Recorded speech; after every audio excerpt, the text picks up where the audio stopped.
Olá pessoal, bom dia. Vamos lá para o nosso cafezinho de hoje. A palavra de Deus no livro de Isaías 53, versos 4 e 5, nos diz assim: verdadeiramente Ele tomou sobre si as nossas enfermidades e as nossas dores levou sobre si.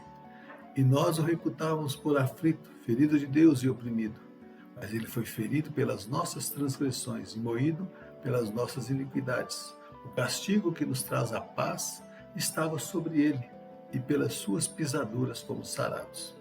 Hoje nós vamos entrar no livro de Romanos, e aqui nós vimos no livro de Isaías aqui a promessa de Deus falando sobre seu Filho Jesus que seria entregue por nós na cruz do Calvário, né? Então, muito antes da sua vinda, Deus já mostra para Isaías o que seria revelado. No capítulo 8 de Romanos, nós vamos estar estudando um pouco a respeito disso. Mas nós vimos aí também no capítulo 6 e 7, e falamos bastante a respeito da lei e do pecado, né? E Paulo inicia esse capítulo 8, no verso 1, dizendo assim: portanto, agora nenhuma condenação há para os que estão em Cristo Jesus, que não andam segundo a carne, mas segundo o Espírito. Como expliquei antes, não é porque temos Jesus no coração que não estamos livres da lei deste mundo, mas temos a certeza de que estas leis não podem tirar de nós a vida eterna que teremos com Jesus junto ao Pai. No verso 3, vai falar assim: porquanto o que era impossível à lei, visto que estava enferma pela carne, Deus enviando seu Filho em semelhança da carne, do pecado, pelo pecado condenou o pecado na carne. A lei terrena, ela não teria condições de mudar a natureza pecaminosa do homem para que tivesse condições de voltar a ser como Deus criou, isto antes do pecado no Éden. Porque mais que fosse castigado, o homem voltava a fazer as mesmas coisas, ou às vezes até pior. Quer ver um exemplo? Quantas pessoas estão encarceradas nas prisões e penitenciárias e quantas recebem uma chance de voltar à sociedade? Na maioria das vezes, porque sempre tem exceções, não é mesmo? Mas eu acredito que são poucas exceções. Essas pessoas, elas voltam a cometer os mesmos delitos, ou até outros piores. E como eu disse, tem exceções, e já conheci alguns, mas quando vamos conversar a respeito, o que fez ele mudar de vida, sem exceção, todos que conheci afirmaram que Jesus transformou suas vidas. Isto porque a lei deste mundo não tem condições de mudar o caráter do ser humano.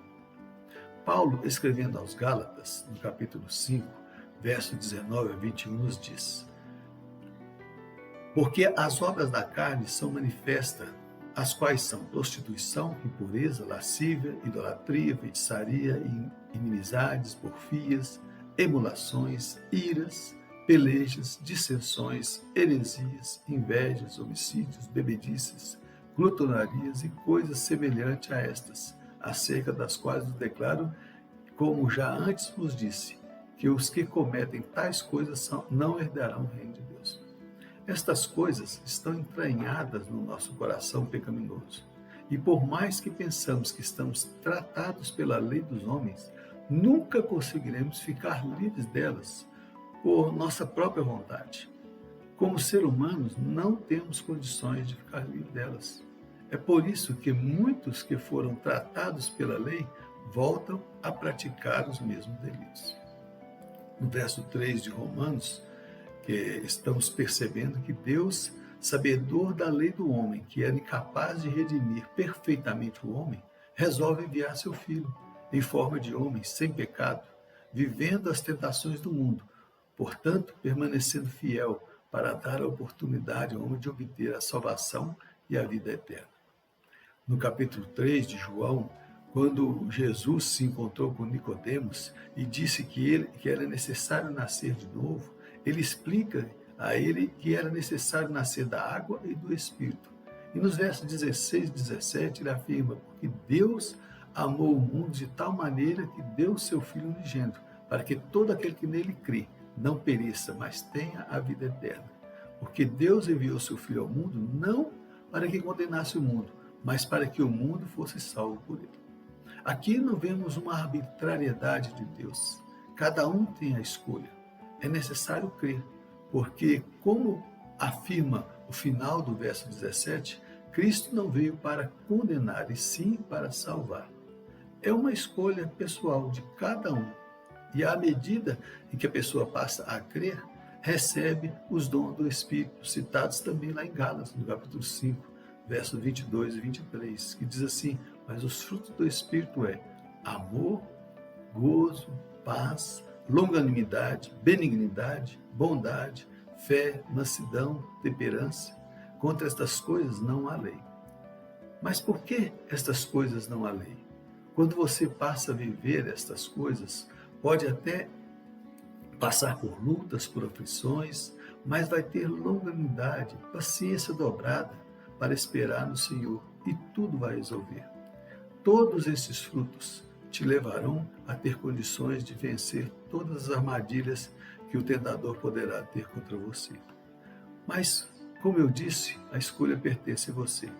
Se observarmos os outros versos, e vamos ver aí no capítulo 8, que os que vivem na carne, praticando as obras da carne, não têm como agradar a Deus.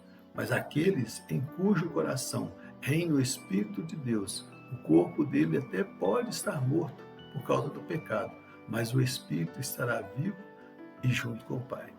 No verso 11, Paulo afirma: e se o Espírito daquele que dentre os mortos ressuscitou a Jesus habita em vós, aquele que dentre os mortos ressuscitou a Cristo também vivificará a vossos corpos mortais pelo seu Espírito que em vós habita. Deus enviou o seu Espírito para ressuscitar Jesus, retirando o seu corpo físico da cova e, como estudamos em Atos, os discípulos puderam comprovar esta ressurreição colocando até os dedos em suas feridas. E aqui Paulo está apontando para a segunda vinda de Jesus, que virá resgatar os seus escolhidos, onde aqueles que morreram em Cristo ressuscitarão. Esta é uma promessa registrada especialmente lá no livro de Apocalipse. Mas o importante para todos nós agora é entregar as nossas vidas aos cuidados maravilhosos de Cristo Jesus, buscando combater as ações do inimigo, fugindo dos frutos da carne e vivenciando cada dia mais os maravilhosos frutos do Espírito Santo. Ainda é tempo para você que não atentou para isso, em entregar a sua vida a Cristo. E a você que já teve esta oportunidade, permaneça firme, lutando contra as ciladas do diabo, que tenta a todo tempo nos destruir. A Sociedade Bíblica do Brasil coloca aí acima do verso 1 em negrito, se você tem uma Bíblia desse jeito, fala assim que nenhuma condenação o penhor do Espírito. E é justamente isso que adquirimos quando reconhecemos Jesus como nosso Salvador, que não estaremos sujeitos à condenação deste mundo, mas sempre procurando estar este bem precioso, que ele foi nos dado através do sacrifício de Jesus. Amém? Que Deus nos abençoe e que possamos estar sempre buscando esses frutos para as nossas vidas. Eu vou aqui pegar meu cafezinho, estudar mais um pouco o texto. Desejo a você uma ótima semana junto com a sua família.